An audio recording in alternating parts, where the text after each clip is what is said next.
భజేహం పవిత్రం భజే సూర్యమిత్రం భజే రుద్రరూపం భజే బ్రహ్మతేజం.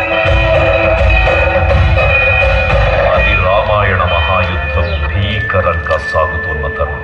శ్రీరామచంద్రుని సారథ్యంలో వానర సైన్యంతో విజృంభిస్తూ లక్ష్మణస్వామి తనతో పోరాటం చేస్తున్న రావణుడి కుమారుడు ఇంద్రజిత్ తలని బాణంతో ఒక్క వేటుతో వేరు చేశాడు. ఇంద్రజిత్ మరణం